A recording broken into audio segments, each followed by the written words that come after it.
Hi అండి.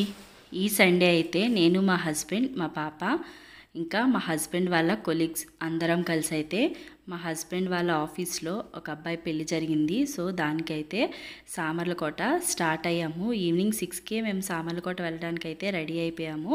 మధ్యలో కొంచెం పెళ్ళికొడుకు ఇవ్వడానికి గిఫ్ట్స్ అవి తీసుకొని 8 o'clock కల్లా పెళ్లి మండపానికి అయితే రీచ్ అయిపోయాము. ముహూర్తం అయితే పెళ్లి ముహూర్తం 1 గంటకి. సో ముందుగా రిసెప్షన్ అయితే అవుతుంది.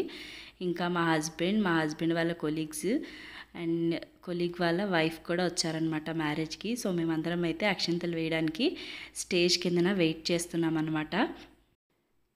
అండ్ డెకరేషన్ అయితే చాలా బాగా చేశారు. వైట్ థీమ్ తీసుకొని మంచిగా డెకరేట్ చేశారు. చామంతి, లిల్లీ పూలు ఇవన్నీ కూడా మంచిగా రోజెస్తో చాలా బాగా డెకరేట్ చేశారు. అండ్ భోజనాలకి బయటన ఇలా అరేంజ్ చేసి అండ్ ఆర్కెస్ట్రా కూడా అయితే అరేంజ్ చేశారనమాట. సో ఆర్కెస్ట్రా అయితే వెల్ అండ్ గుడ్, మొత్తం అందరినీ పిల్లల్ని కూడా స్టేజ్ ఎక్కించేసి మంచిగా డ్యాన్స్లు అవి వేశారు.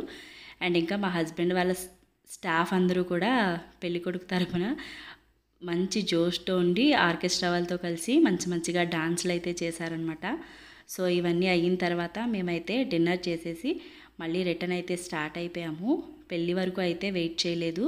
కాకపోతే డిన్నర్ చేసిన తర్వాత ఆర్కెస్ట్రా ఉంది కాబట్టి మేము కొద్దిసేపు అక్కడ వెయిట్ చేసామన్నమాట. సాంగ్స్ అవి పాడుతూ డ్యాన్సెస్ అవి చేస్తూ యాంకర్ అయితే చిన్న ప్రోగ్రామ్ కండక్ట్ చేస్తుంది. సో అది చూస్తూ కొద్దిగా సేపు అయితే మేము అక్కడ టైం స్పెండ్ చేసాం.